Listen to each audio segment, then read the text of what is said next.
Welcome to all in GDC nursing classes. This is Divyanshi. आप मेरे साथ पढ़ रहे हैं child health nursing part second BSc nursing fifth semester का ये आपका सब्जेक्ट है। जैसे कि आपको पता है आप चैप्टर 3 पढ़ रहे हैं। तो आज के इस वीडियो में हम डिस्कस करने वाले हैं एजुकेशन डिफिकल्टीज के बारे में। इस चैप्टर के जितने भी डिसऑर्डर्स हैं या फिर प्रॉब्लम्स हैं उसको हमने प्रीवियस वीडियो में डिस्कस करा है। अगर आपने वो वीडियोस नहीं देखे तो उनको जरूर से जाकर देखिए। मेरे इस वीडियो में हम एजुकेशन डिफिकल्टीज के बारे में डिस्कस करेंगे। एजुकेशन डिफिकल्टीज आता है आपका बिहेवियर डिसऑर्डर के अंदर, जैसे कि चैप्टर 3 का नाम है management of the behaviour and the social problem in children. तो हम यहाँ पे एजुकेशन डिफिकल्टीज के बारे में पढ़ेंगे। जो पीडियाट्रिक पेशेंट होते हैं उनमें कौन कौन से एजुकेशन डिफिकल्टीज होते हैं। फॉर एग्जाम्पल स्कूल फोबिया हो सकता है, लर्निंग डिफिकल्टीज हो सकती है, ADHD जैसे कंडीशन दिख सकते हैं। स्टीलिंग बहुत ही कॉमन कंडीशन होता है जो बच्चों के अंदर दिखता है। इसी के साथ साथ जुवेनाइल डेलिकेंसी नाम से एक मतलब डिजीज कंडीशन होती है, वो भी इसके अंदर आती है। हम 6 कंडीशंस को आज के इस वीडियो में मेनली डिस्कस करने वाले हैं। 6 कंडीशंस के नाम से डर मत जाइएगा, बहुत ही छोटे छोटे से कंडीशंस है, बहुत ही इंटरेस्टिंग है और हम जल्दी जल्दी से सारे कंडीशन को खत्म भी कर देंगे। तो चलिए स्टार्ट करते हैं। हमारा पहला कंडीशन है स्कूल फोबिया। और ये सारे कंडीशन कहीं ना कहीं आपने अपनी लाइफ में एक्सपीरियंस भी करे होंगे। अगर आपने ऐसा कुछ करा है और कोई भी कंडीशन आपके अंदर हो तो प्लीज कमेंट करके जरूर बताइएगा। हमारा पहला कंडीशन है school phobia. School phobia, phobia के नाम से होता है फियर। मीन बच्चे को क्या है, स्कूल से फियर है। स्कूल के नाम से बच्चा डर जा रहा है, स्कूल के नाम से उनका एंजाइटी लेवल बढ़ जा रहा है, स्कूल के नाम से बच्चा घर के बाहर नहीं जा रहा है। ये होता है क्यों है, स्कूल रिफ्यूजल एक टर्म होता है जो स्कूल फोबिया को डिस्क्राइब करता है।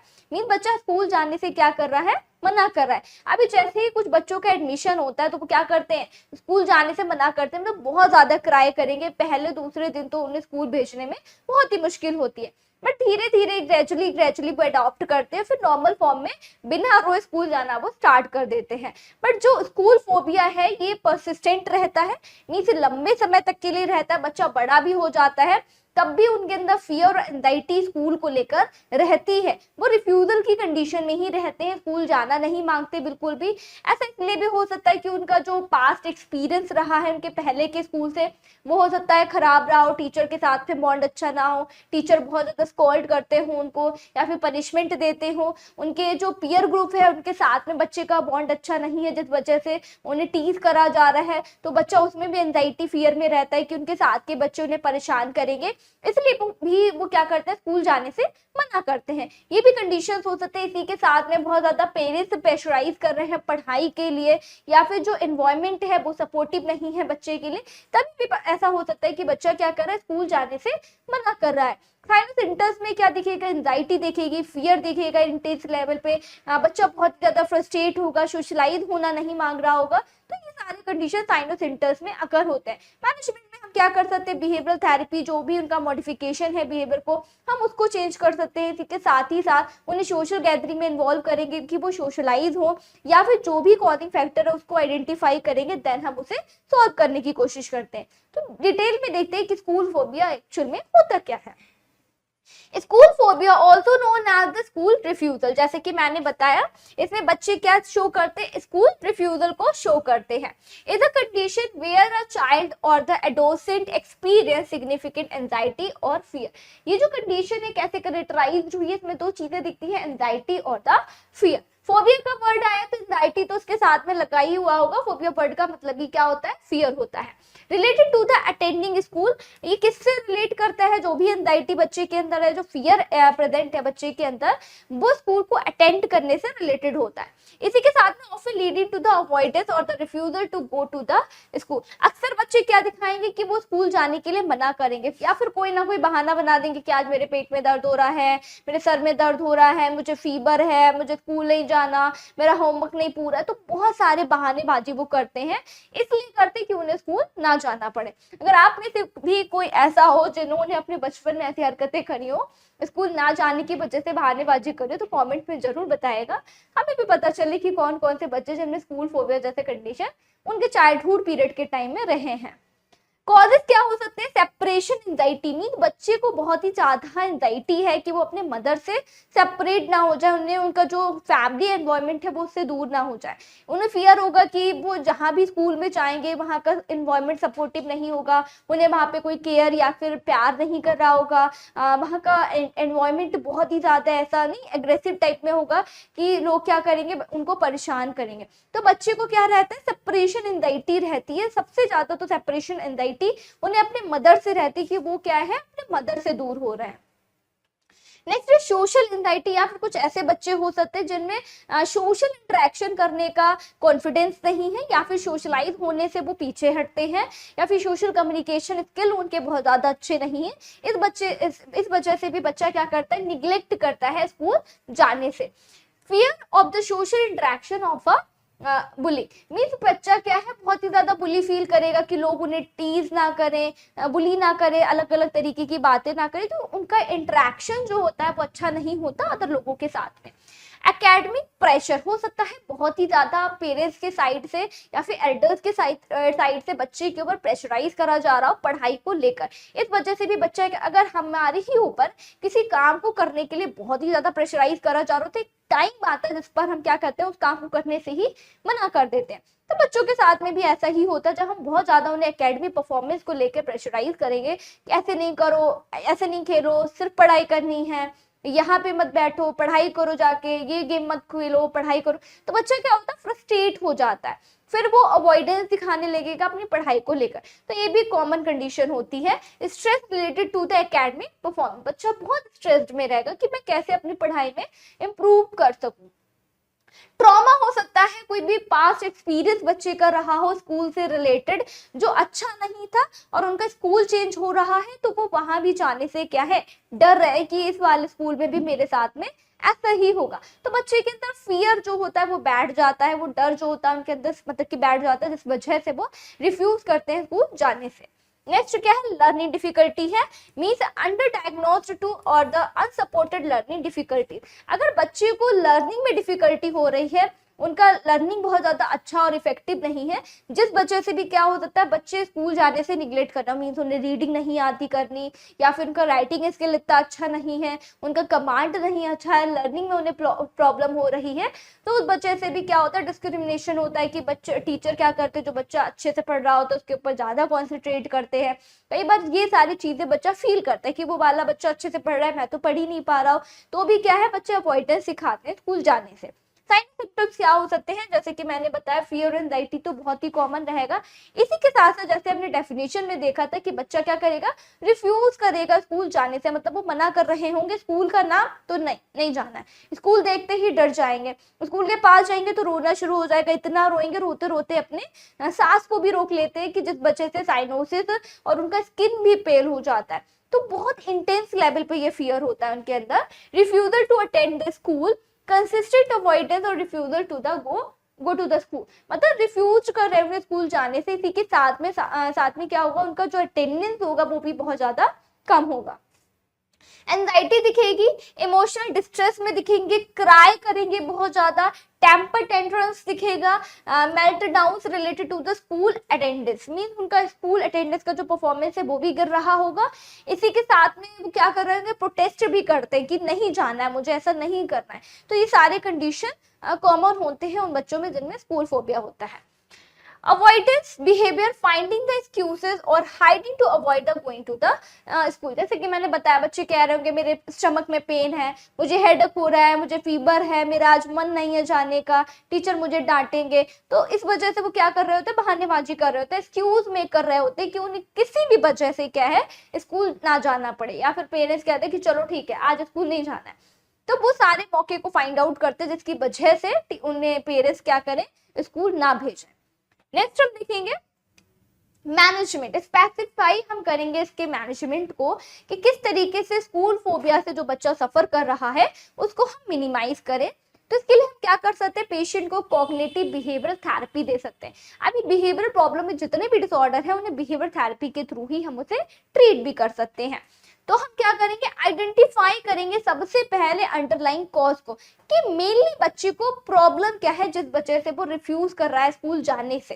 क्या कोई पास्ट में ऐसा कोई इवेंट रहा हो या फिर उनका एक्सपीरियंस रहा है जिस वजह से बच्चा स्कूल जाने से मना कर रहा है, टीचर ने डांटा है, पनिश करा है, या फिर उनके पीयर ग्रुप ने कोई भी उनके साथ में मतलब अलग से हरकत करी है, बुली करा है, उन्हें बहुत ज्यादा टीज करा है जिस वजह से वो स्कूल जाने से मना कर रहा है। तो इन सारी चीजों के ऊपर हमें स्टडी करना है, ऑब्जर्व करना है, फाइंड आउट करना है, देन पॉसिबल वे और मेथड को फाइंड आउट कर पाएंगे कि किस तरीके से हम बच्चे की प्रॉब्लम को सॉल्व कर सकते हैं।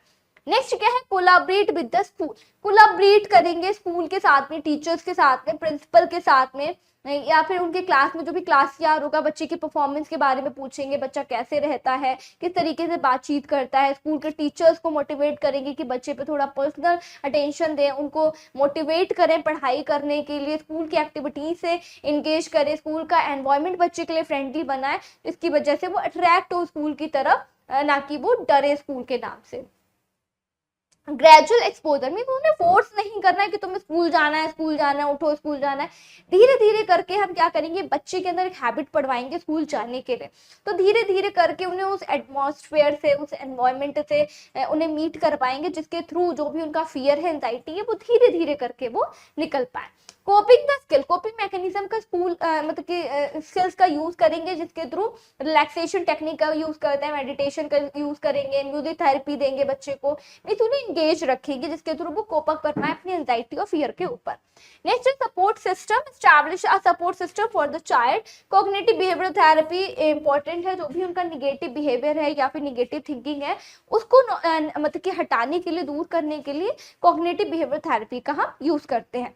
तो that's all about the school phobia. School phobia क्या होता है, क्या कॉजेज होते हैं इस वजह से स्कूल फोबिया कॉज होता है, और कि क्या क्या साइन और सिम्टम्स बच्चे के अंदर दिखते हैं, और किस तरीके से हम इसको मैनेज कर सकते हैं, ये सारा हमने इसमें देखा है। नेक्स्ट कंडीशन की तरह हम मूव करते हैं, attention deficit hyper activity disorder.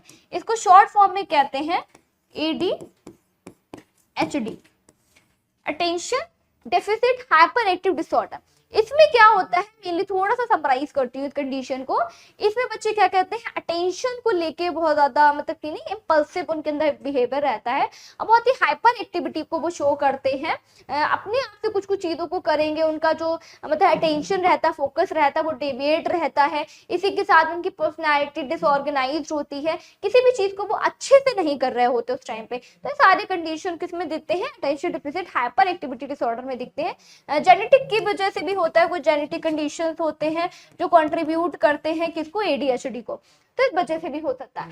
ADHD is a neuro developmental disorder characterised by the symptoms of the inattention, hyper activity and the impulsivity. Means ये तीनों जो कंडीशन है ये क्या है, कॉमन है किसके अंदर, ADHD के अंदर। ये सारे ही कंडीशन इसके अंदर दिखते हैं। Which can impact daily life and the learning, जो क्या करता है, इम्पैक्ट डालता है, असर डालता है बच्चे की डेली लिविंग के ऊपर, डेली लाइफ के ऊपर, और लर्निंग के ऊपर भी ये इफेक्ट डालता है। नेक्स्ट हम करते हैं कॉजेस। क्या क्या कॉजेस हो सकता है, जैसे कि मैंने बताया जेनेटिक कंडीशन की वजह से एक तो दिख सकता है, उनके फैमिली में कोई हिस्ट्री रही हो जिनको ADHD रहा है, या तो फिर brain structure function means brain अच्छे से डेवलप नहीं हुआ है, स्ट्रक्चर में कोई मालफॉर्मेशन है जिस वजह से ADHD दिखता है। Difference in the brain region and the neurotransmitter, mean neurons अच्छे से ट्रांसमिट नहीं हो रहा है, जिस वजह से बच्चे की जो भी लर्निंग है या फिर अटेंशन है वो डिविएट हो रहा है। Environmental factor, exposure to the toxin, prenatal smoking और द प्रीनेटल मतलब बर्थ के टाइम पे मदर किसी अफेक्टेड सब्सटेंस के एक्सपोजर में आए हैं, या फिर कोई इन्फेक्शन मदर को हो गया है जिस वजह से बच्चे का ब्रेन अच्छे से डेवलप नहीं हुआ है, तो बच्चे को ADHD होने के जो भी चांसेस है वो बढ़ जाते हैं। नेक्स्ट हम देखेंगे क्या सिम्टम्स दिखेंगे, जैसे कि ट्रायड हमने सिम्टम्स कैरेक्टराइज्ड देखे थे किसमें, डेफिनेशन के अंदर। तो सबसे पहला है इनअटेंशन, इनअटेंशन है, और इसी के साथ में हमने क्या देखा था, इम्पल्सिबिलिटी देखा था, और एक और क्या था हमारे सामने, इम्पल्सिबिलिटी देखा था, और एक थर्ड था हमारे पास में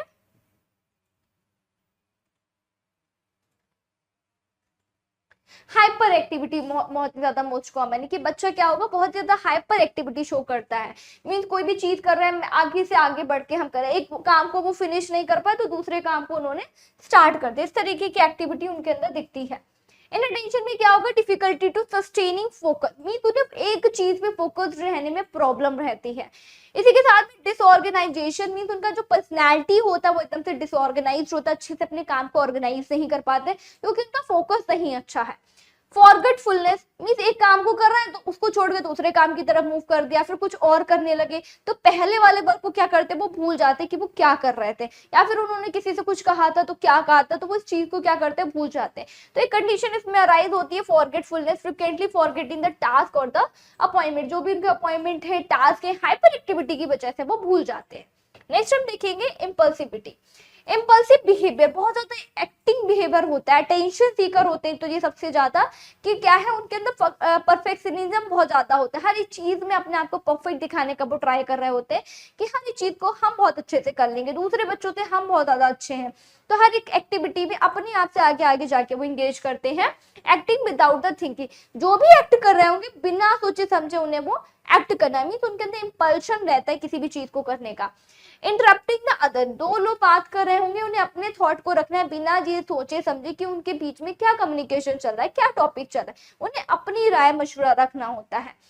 डिफिकल्टी वेटिंग, मीन्स ट्रबल होता है किसी भी चीज का उन्हें वेट करने से, पेशेंस की बहुत ज्यादा इसमें कमी होती है, किसी भी चीज का वो वेट नहीं कर सकते, तो ट्रबल होता है उन्हें वेटिंग के साथ में। इसी के साथ में इंटरप्ट करते जब भी लोग बातचीत कर रहे होंगे तो उन्हें अपने थॉट रखना सबसे ज्यादा उन्हें पसंद होगा। और इंपल्सिव बिहेवियर होता है किसी भी चीज को जल्दी से करने का, अटेंशन सीकर होते हैं। ADHD can impact the education performance, अभी बच्चों के अंदर पढ़ रहे हैं तो जो भी बच्चा ADHD के साथ में सफर कर रहा है तो एजुकेशन में बहुत ज्यादा प्रॉब्लम दिखने को मिलती है।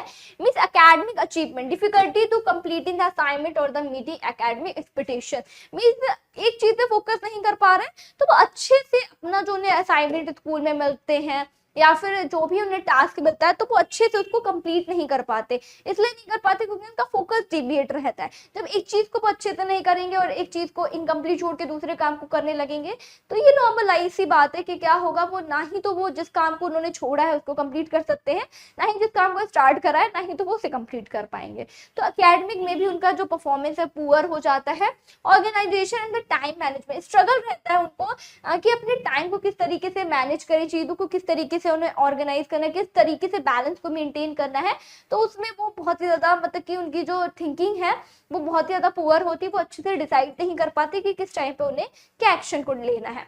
Social relationship, difficulty with the social interaction and the relationship, अभी बहुत ज्यादा हाइपर एक्टिव बिहेवियर होता है तो किसी का तो वो वेट करना नहीं मांगेंगे, ठीक है, और बिना कुछ सोचे समझे उन्हें एक्ट करना होता है। इसी के साथ ही साथ क्या होता है कि वो दो लोग बात कर रहे हैं तो उन्हें अपने थॉट को रखना है, ये बिना जाने समझे कि वो क्या बात कर रहे हैं, तो इसकी वजह से क्या होगा, रिलेशनशिप जो सोशल गैदरिंग है या फिर उनके पीयर ग्रुप के साथ में, फ्रेंड्स के साथ में जो रिलेशन है वो इम्पेयर्ड रहता है, तो सोशल भी उनका क्या है जो बिहेवियर है वो अबनॉर्मल रहता है। इसी के साथ में क्या होगा, एकेडमिक अचीवमेंट में या तो बच्चा बहुत अच्छा कर रहा होगा इसमें या तो बच्चा बिल्कुल बिलो चला जाएगा, हाइपर एक्टिविटी की वजह से, अपने आप को अच्छा दिखाने की वजह से वो हर एक चीज टाइमली कर रहे होंगे या तो फिर वो एकदम बिलो हो जाएंगे। दो कंडीशन मीन्स कॉन्ट्रास्ट में दिखती है कि या तो वो बहुत ज्यादा अच्छे होंगे या फिर वो बहुत ज्यादा खराब होंगे। नेक्स्ट मैनेजमेंट, मेडिकेशन का यूज कर सकते हैं, कैन बी एलिवेटेड सिम्टम, जो भी सिम्टम हाइपर एक्टिविटी के दिख रहा है उसको एलिवेट करने के लिए मेडिकेशन का यूज कर सकते हैं, एंजाइटी और फियर को रिड्यूस करने के लिए। बिहेवियरल थेरेपी बिहेवियर डिसऑर्डर में बहुत ही ज्यादा कॉमन है। accommodation, can the modification provide the accommodation and the modification in the education setting, means education area में वो किस तरीके से बिहेव कर सकते हैं, किस तरीके से चीजों को मैनेज कर सकते हैं, इसके रिगार्डिंग हम उन्हें क्या कर सकते हैं, काउंसल कर सकते हैं और एजुकेशन भी दे सकते हैं। नेक्स्ट है लाइफस्टाइल चेंजेस, रेगुलर एक्सरसाइज की तरफ पेशेंट को मूव करेंगे, जो भी इनका थिंकिंग पैटर्न है वो चेंज हो। इसी के साथ में क्या करते हैं, healthy diet and the structured routine, means उन्हें हेल्दी डाइट देंगे, स्ट्रक्चर्ड रूटीन देंगे जिसकी वजह से उनका जो भी थिंकिंग पैटर्न है इम्पेयर्ड हो गया वो नॉर्मलाइज हो जाए। सपोर्ट सिस्टम देंगे, establishing a support system for the individual, support उन्हें प्रोवाइड कराएंगे कि अगर किसी भी चीज में वो मतलब कि अच्छा फील नहीं कर रहे हैं तो वो सारी चीजें नॉर्मल हो जाए। Next है learning difficulty, also known as the learning difficulty, refers to the challenges in acquiring the knowledge and the skill due to the difference in the processing information. Mean बच्चे को क्या है, एक स्किल में lack है वो कि वो अच्छे से चीजों को लर्न नहीं कर पा रहे हैं, अच्छे से चीजों को वो समझ नहीं पा रहे हैं, मीन्स लर्निंग कैपेबिलिटी बच्चे के अंदर कम हो गई है। So क्या है, this difficulty can impact the various aspect of the learning such as the reading, writing, mathematics और द अदर एकेडमिक एरिया। अभी लर्निंग मतलब कि डिसेबिलिटी है बच्चे के अंदर, तो क्या होगा, बच्चा अच्छे से रीड भी नहीं कर पाएगा, राइट भी नहीं कर पाएगा, इसी के साथ में लर्निंग प्रॉब्लम होगी, मैथमेटिक्स में प्रॉब्लम होगी, एंड अदर जो एकेडमिक परफॉर्मेंस होते हैं, करिकुलम एक्टिविटीज होते हैं, बच्चा उसमें भी पार्टिसिपेट नहीं कर पाएगा, उसमें भी प्रॉब्लम होती है लर्निंग डिफिकल्टी के साथ में। क्या क्या टाइप हो सकते हैं, डिसलेक्सिया दिखेगा, बच्चे को डिफिकल्टी होगी रीडिंग में एंड राइटिंग में। इसी के साथ में कैलकुलिया दिखेगा, मीन्स कैलकुलेशन में, मैथमेटिक टर्म्स को सॉल्व करने में, क्वेश्चन को सॉल्व करने में पेशेंट को प्रॉब्लम होगा। डिसग्राफिया मीन्स किसी भी चीज को राइटिंग के फॉर्म में, मीन्स राइट करके प्रेजेंट करने में प्रॉब्लम होगी, राइटिंग स्किल अच्छा नहीं होता है। Auditory processing disorder means hearing में प्रॉब्लम होगी, अच्छे से चीजों को सुन नहीं पाएंगे, समझ नहीं पाएंगे, तो लर्न भी नहीं कर पाएंगे। विजुअल प्रोसेसिंग डिसऑर्डर मीन्स अच्छा से उनका आई साइड नहीं है, चीजों को अच्छे से समझ नहीं पा रहे हैं, देख नहीं पा रहे हैं, परसीव नहीं कर पा रहे, जिस वजह से भी लर्निंग डिफिकल्टी अराइज होती है। नेक्स्ट हम देखेंगे कॉजेस क्या क्या हो सकते हैं। जेनेटिक डिसऑर्डर की वजह से पेरेंट्स को कोई प्रॉब्लम है लर्निंग डिफिकल्टी से रिलेटेड, या फिर उनके ग्रैंड पेरेंट्स को रहा हो, फैमिली में कोई ऐसी हिस्ट्री रही है जिस वजह से बच्चे को लर्निंग डिसऑर्डर है। Neuro developmental factors means brain अच्छे से डेवलप नहीं हुआ है लर्निंग एक्टिविटी के लिए, फ्रंटल एरिया नहीं एक्टिव है। एनवायरमेंटल फैक्टर्स हो सकते हैं, मींस एजुकेशन का माहौल नहीं है फैमिली के अंदर, सिबलिंग्स अच्छे से नहीं है, या फिर पेरेंट्स पढ़े लिखे नहीं है, तो उनमें लर्निंग डिफिकल्टी दिखेगी कि उन्हें कौन मोटिवेट करेगा पढ़ाई वगैरह करने के लिए, तभी भी ये प्रॉब्लम अराइज हो सकती है। नेक्स्ट है symptoms difficulty with the reading. क्या होगा, बच्चे को रीडिंग से रिलेटेड डिफिकल्टी होगी, अपने टाइप्स में पढ़ा था तो वैसे ही आप इसमें साइन और सिम्टम्स में भी लिख सकते हैं। Struggle with the writing, right नहीं कर पाएंगे, अच्छे से एक्सप्रेस नहीं कर पाएंगे, मैथ के जो क्वेश्चन होंगे उनको सॉल्व करने के लिए प्रॉब्लम होगी। Disorganization difficulty with the organization, time management और द प्लानिंग, मीन्स वो अच्छे से थिंक नहीं कर पाएंगे, क्रिटिकल थिंकिंग का उनके अंदर बैरियर रहता है। फ्रस्ट्रेशन और द लो सेल्फ स्टीम, मतलब क्या होगा, बच्चा बहुत ही ज्यादा फ्रस्ट्रेट होगा, क्यों होगा, क्योंकि बच्चे से पढ़ नहीं पा रहा है, लिख नहीं पा रहा है, पुअर परफॉर्मेंस है एकेडमिक में, टीचर्स भी उनको मतलब क्या कर रहे होंगे, बहुत ज्यादा डांट रहे होंगे, घर में पेरेंट्स भी खुश नहीं होंगे, तो बच्चा क्या होता है इसमें फ्रस्ट्रेट हो जाता है, सुन सुन के बार बार बातें, तुम पढ़ते नहीं हो, तुम्हें पढ़ना नहीं आता, तुम्हारे मार्क्स नहीं अच्छे आए, तो ये सारी बातें बच्चे को मेंटली अफेक्ट करती है, मेंटली डिस्टर्ब करती है, जिस वजह से उनका कॉन्फिडेंस लेवल भी कम हो जाता है। नेक्स्ट हम देखेंगे मैनेजमेंट में हम क्या कर सकते हैं कि बच्चे को क्या है, रीडिंग में प्रॉब्लम है, राइटिंग में प्रॉब्लम है, और वो अच्छे से मैथ के क्वेश्चन सॉल्व नहीं कर पा रहे हैं, तो हम इंडिविजुअलाइज्ड वे में फोकस्ड होके पर्टिकुलर बच्चे के ऊपर फोकस करेंगे, उनकी लर्निंग को इंप्रूव करने के लिए। मींस उन्हें अच्छे से पढ़ना सिखाएंगे, अच्छे से उन्हें लिखना सिखाएंगे, किस तरीके से वो अपने राइटिंग को एक्सप्रेस कर सकते हैं, मैथ के क्वेश्चन को किस तरीके से सॉल्व करना, तो इन चीजों के लिए ग्रेजुअली हम बच्चे को मोटिवेट करेंगे, उनके कॉन्फिडेंस लेवल को बढ़ाएंगे, जिससे बहुत ज्यादा इफेक्टिव वे में तो नहीं, बट धीरे धीरे करके वो इफेक्टिव वे में या फिर इफेक्टिव लेवल के ऊपर वो रीच कर सकते हैं। इंडिविजुअलाइज्ड एजुकेशन प्लान, जैसे कि मैंने बताया, पर्टिकुलर बच्चे के ऊपर फोकस करके हमें उन्हें डील करना है। Accommodation and the modification, providing the accommodation and the modification, supportive therapy देंगे, मल्टी सेंसरी इंस्ट्रक्शंस देंगे, means visual, auditory and the kinesthetic to learn, जिससे उन्हें विजुअलाइज वे में, ठीक है, ऑडिटरी वे में कुछ ऐसे एनवायरनमेंट को क्रिएट करेंगे, ऐसे सुन के देख के वो अच्छे से लर्न कर पाए। असिस्टिव टेक्नोलॉजी का यूज कर सकते हैं टू सपोर्ट द उनकी लर्निंग को इनहेंस करने के लिए, टेक्स्ट टू स्पीच का यूज करते हैं, सॉफ्टवेयर आते हैं कि वो कुछ टाइप करें, अगर उन्हें स्पीक करने में प्रॉब्लम हो रही तो उसको वो अच्छे से सुन सकते हैं। सपोर्टिव एनवायरनमेंट को क्रिएट करेंगे कि बच्चे को क्या कहते हैं, बहुत ज्यादा क्रिटिसाइज नहीं करेंगे कि उन्हें पढ़ना नहीं आता, लिखना नहीं आता, या फिर उनके मार्क्स अच्छे नहीं आ रहे। ऑन द अदर हैंड बच्चे की हम प्रॉब्लम को समझेंगे, अंडरस्टैंड करेंगे, and possible way of method को यूज करते हुए उनकी प्रॉब्लम को सॉल्व करने की कोशिश भी करते हैं। तो that's all about the learning difficulty. बहुत ही छोटा सा कंडीशन था, बहुत ही नॉर्मल और इंटरेस्टिंग था, इसको आप थोड़ा सा समझ के अपने आप से भी लिख सकते हैं। नेक्स्ट आता है स्टीलिंग। अभी सभी ने छोटे में बचपन में ऐसी हरकतें तो करेंगे कि किसी की पेंसिल अच्छी लग रही है तो वो बैग में आ जाती है, किसी का रेजर अच्छा लग रहा है तो वो बैग में आ जाता है। तो स्टीलिंग ये जो बचपन में होती है नॉर्मल फॉर्म में है तो चलो ठीक है कि आपके अंदर समझ नहीं है तभी बच्चा ऐसा कर रहा है, बट अगर ये लाइफ लॉन्ग मतलब आगे के टाइम तक ये कंटिन्यू रहती है तब ये कंडीशन में चली जाती है। इसको कहते हैं क्लैप्टोमैनिया।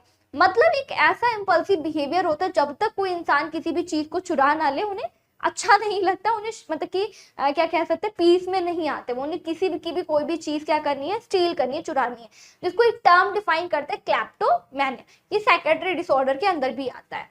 Stealing refers to the act of the taking something that does not belong to the individual without the permission। ये कैसा एक्ट होता है जो बिना किसी की परमिशन के, जिसकी वो चीज है हमारी बिलोंग भी नहीं करती, हमसे उसका कोई रिलेशन भी नहीं है, और किसी दूसरे की वो चीज है, उसकी परमिशन के बिना वो हमने उन्हें बिना बताए वो चीज ले ली, और जब भी उन्होंने पूछा कि ये चीज तुम्हारे पास है तो हम मना करते हैं कि नहीं, ये वाली चीज मेरे पास नहीं, हम नहीं जानते वो कहाँ गए।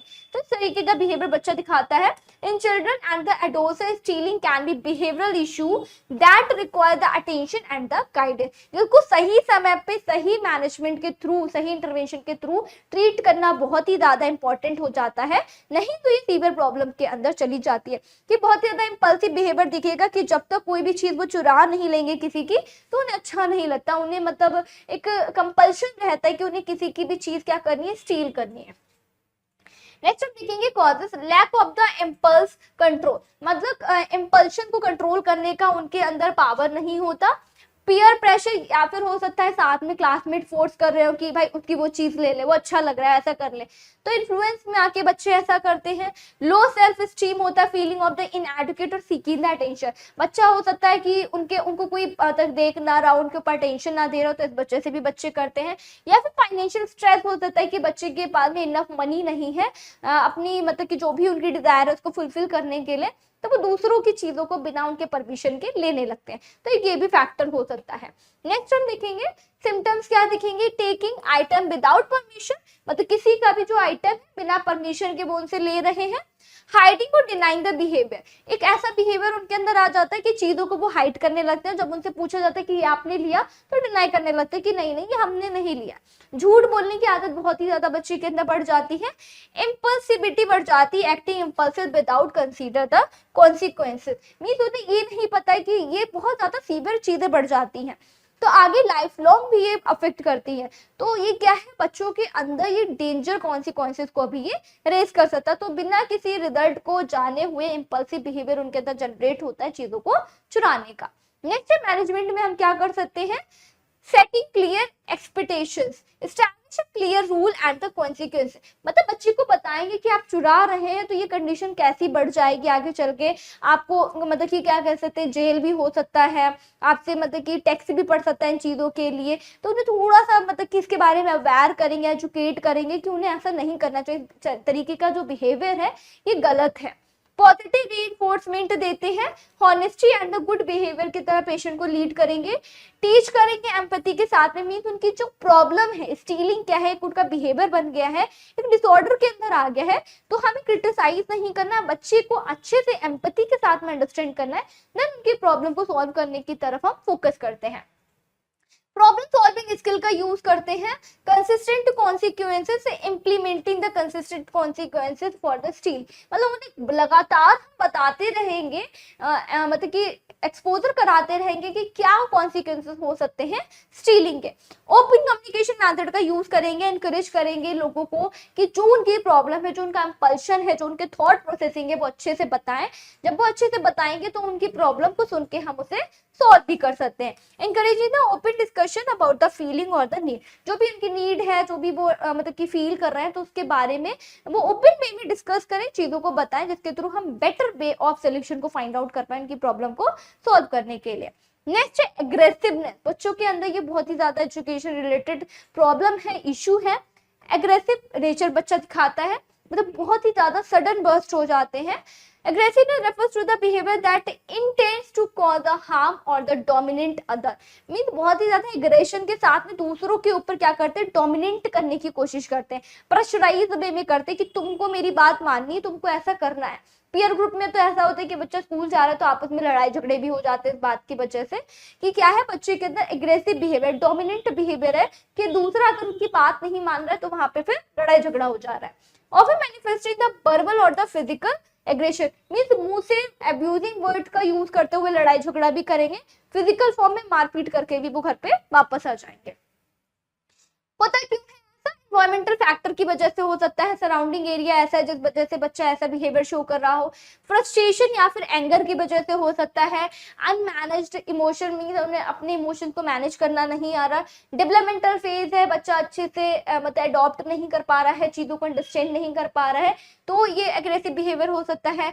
ट्रॉमा हो सकता है कि पास्ट में कोई उन्हें ऐसा एक्सपीरियंस रहा हो जिस वजह से उनका प्रेजेंट में नेचर एग्रेसिव हो गया है। न्यूरोबायोलॉजिकल फैक्टर्स हो सकते हैं, balance in the brain chemistry और द फंक्शन, हार्मोनल डिसबैलेंस हो सकता है, या फिर ब्रेन में केमिकल जो भी डिस्चार्ज हो रहे हैं वो अब नॉर्मल फॉर्म में हो रहे हैं जिस वजह से बच्चा एग्रेसिव बिहेवियर को शो कर रहा है, मीन उनके इमोशंस क्या है, बैलेंस में नहीं है। क्या क्या सिम्टम्स दिखेंगे, फिजिकल एग्रेशन, हिटिंग, पुशिंग और द फाइटिंग, बच्चा क्या दिखाएगा, फिजिकल फॉर्म में लड़ाई झगड़े करेंगे, फाइटिंग करेंगे, हिटिंग करेंगे, दूसरे को धक्का देंगे, या फिर पुशिंग भी कर सकते हैं। वर्बल एग्रेशन भी दिखता है, थ्रेट, इंसल्ट और द नेम कॉलिंग, मीन्स अलग अलग नामों को यूज करते हुए वो चिढ़ाते हैं, डराते हैं, और इसी के साथ में इंसल्ट भी करते हैं कि 4 लोगों का ग्रुप बना लिया, कॉलेज टाइप में तो बहुत ही कॉमन होता है ऐसा कि 4 लोगों का ग्रुप बना लिया, बच्चे को टारगेट बना के उन्हें बुली कर रहे हैं, उनको टीज कर रहे हैं, हर एक चीज में उन्हें क्या करते हैं, परेशान करते हैं। Emotional reactivity, quick to anger और द फ्रस्ट्रेशन, मीन्स इमोशनली वो एकदम से बर्स्ट हो जाते हैं, सडन बर्स्ट एंगर और फ्रस्ट्रेशन को शो करते हैं। Impulsivity, acting without a thinking, impulsion के साथ में बिना कुछ सोचे समझे उन्हें क्या करना रहता है, एक्ट करना रहता है। मैनेजमेंट क्या कर सकते हैं, मॉडलिंग द बिहेवियर, उनके बिहेवियर को चेंज करेंगे, इमोशनल रेगुलेशन के लिए टीच करेंगे, पॉजिटिव इन्फोर्समेंट देंगे, एग्रेशन को काम करने के लिए उन्हें बताएंगे, इसी के साथ में कॉन्फ्लिक्ट रिसोल्यूशन स्किल्स मीन से टीच करेंगे कि जो भी प्रॉब्लम सॉल्विंग स्किल है उनके बारे में, एंड बाउंड्रीज को स्टैब्लिश करते कि किसी को भी मारना नहीं, हिट नहीं करना है, फिजिकल जो भी वो एग्रेशन को शो कर रहे हैं या फिर चीजों को मैनिफेस्ट कर रहे हैं वो अच्छा नहीं है उनकी हेल्थ के लिए, तो पनिशमेंट के थ्रू या फिर वर्बलाइज फॉर्म में जिस तरीके से हो सकता है हम उन्हें समझाने की कोशिश करेंगे, बच्चे को काउंसिल देंगे कि एग्रेसिव बिहेवियर क्या है, कि नेगेटिव बिहेवियर उसको उन्हें नहीं करना है। लास्ट कंडीशन है हमारा जुवेनाइल डेलिकेंसी, इसमें क्या होता है, बच्चा बिहेवियर डिसऑर्डर है तो उनका जो बिहेवियर होता है वो एंटी सोशल हो जाता है, इकोनॉमिक डेफिशिएंसी की वजह, इकोनॉमिक लेवल उनका अच्छा नहीं है, फाइनेंशियल स्टेटस अच्छा नहीं, जिस वजह से ऐसा हो सकता है। Juvenile delinquency refers to the illegal और द एंटी सोशल बिहेवियर, मतलब कुछ ऐसा कर रहा है जो लीगली अच्छा नहीं है और एंटी सोशल बिहेवियर भी है। Committed by the minors means ऐसे बच्चे जो 18 ईयर से कम है उनके थ्रू ये कमिट किया जा रहा है, often resulting in a legal consequences, जो लीगल रिजल्ट जो होता है उसके कॉन्सिक्वेंसेस को शो करता है। कॉजेस क्या हो सकते हैं, फैमिली डिसफंक्शन, पुअर फैमिली है, पेरेंटिंग अच्छी नहीं है, पेरेंट्स ने अच्छे से सिखाया और समझाया नहीं है जिस वजह से ऐसा हो सकता है। पीयर इन्फ्लुएंस, लोगों को देख के वो इस बात के इन्फ्लुएंस में आ गए हैं जिस वजह से वो एंटी सोशल बिहेवियर को शो कर रहे हैं, या फिर सोशियो इकोनॉमिक फैक्टर्स हो सकते हैं, पुबर्टी है या फिर लैक ऑफ अपॉर्चुनिटी है, उन्हें अच्छे संस्कार नहीं मिले हैं, मॉरली वो अच्छे से ग्रो अप नहीं हुए जिस वजह से बच्चा बिना कुछ सोचे समझे इस तरीके का एक्ट कर रहा है। मेंटल हेल्थ इश्यूज है, मतलब untreated mental health condition, mentally बच्चा अच्छे से डेवलप नहीं हुआ है, मेंटल रिटार्डेड है, तो वो जो भी एक्ट कर रहा है तो उन्हें समझ में नहीं आ रहा कि ये ठीक है या फिर गलत है।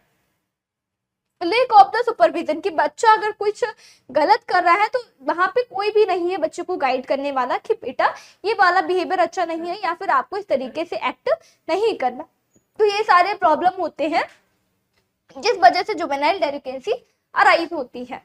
नेक्स्ट सिम्टम्स क्या हो सकते हैं, engaging in a legal activity, बच्चे को क्या करता है, बच्चे क्या करते हैं, अपने आप को लीगल एक्टिविटी में इंगेज करते हैं, थ्रेफ्ट करेंगे, वैंडलिज्म करते हैं और द क्रिमिनल जो बिहेवियर होता है उसमें इन्वॉल्व हो जाते हैं।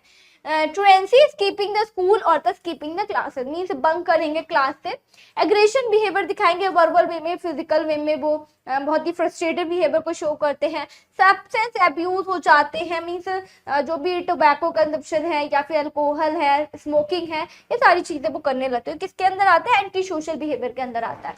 For the management of the juvenile delinquency हम क्या कर सकते हैं, बच्चे का जो बिहेवियर है उसको चेंज कर सकते हैं, उन्हें सही गाइडेंस दे सकते हैं, उनको अगर कोई भी मेंटल रिटार्डेशन, मेंटली कोई भी अबनॉर्मलिटी है, डिफॉर्मिटी है तो उसको हम करेक्ट कर सकते हैं, उसको सबसे पहले हमें साइकेट्रिक के पास बच्चे को लेकर जाना है। देन हम क्या करेंगे, अर्ली इंटरवेंशन का यूज करते हैं, आइडेंटिफाई करते हैं कि अंडरलाइन कॉजेस क्या है। फैमिली थेरेपी देंगे, फैमिली को एजुकेट करेंगे कि बच्चे को अच्छा पेरेंटल मूड दे, बच्चे को अच्छे से समझाएं कि क्या सही है क्या चीजें गलत है, किस तरीके का बिहेवियर उन्हें करना चाहिए, किस तरीके के बिहेवियर को उन्हें अवॉइड करना है, क्या चीजें सही है क्या चीजें गलत है। तो पेरेंट्स की रिस्पॉन्सिबिलिटी इस बारे में समझाने के लिए बच्चे को काउंसलिंग देंगे, ग्रुप काउंसलिंग दे सकते हैं उन बच्चों के साथ में जो ऐसे एंटी सोशल बिहेवियर में इन्वॉल्व है, अब वो ठीक हो गए हैं तो उन लोगों से मीट करवा सकते हैं। कम्युनिटी प्रोग्राम ऑर्गेनाइज कर सकते हैं कि सोसाइटी में कोई भी ऐसा वायलेंट बिहेवियर शो ना करे। Restorative justice encourages the accountability and the making amends, means बच्चे को बताएंगे कि आप जो भी एक्ट कर रहे हैं इसके लिए आप अकाउंटेबल हैं, आपको बताना पड़ेगा कि आपने ये करा है तो क्यों करा है, इसकी पनिशमेंट भी आपको मिलेगी। तो थोड़ा सा बच्चे को हल्का सा डरा के धीरे धीरे से समझा के बच्चे को एंटी सोशल बिहेवियर से हम बाहर निकाल सकते हैं। तो that's all about the juvenile delinquency. ये हमने एजुकेशन डिफॉर्मिटीज के अंदर, डिफिकल्टीज के अंदर सारे कंडीशन को पढ़ा है, ADHD, learning difficulty, juvenile delinquency, aggressiveness, इसी के साथ में सोशल फोबिया के बारे में भी हमने डिस्कस करा था। तो बहुत ही इंटरेस्टिंग कंडीशंस थी। स्टीलिंग के बारे में भी पढ़ा है हमने। तो अगर आपको कोई भी कंडीशन अच्छी लगी तो कमेंट करके जरूर बताइएगा। और ये सारे ही जितने भी नोट्स हैं आपको पीडीएफ फॉर्म में हमारे टेलीग्राम चैनल पे अवेलेबल है, तो आप वहां से कांटेक्ट कर सकते हैं अगर आपको ये पीडीएफ चाहिए है तो। और अगर आपने कुछ भी लर्न करा तो कमेंट में बताना मत भूलिए। वीडियो को लाइक करिए, चैनल को सब्सक्राइब करिए और ज्यादा से ज्यादा अपने दोस्तों के साथ में शेयर भी करिए। थैंक यू क्लास, फिर मिलेंगे नई वीडियो में एक नए टॉपिक के साथ में।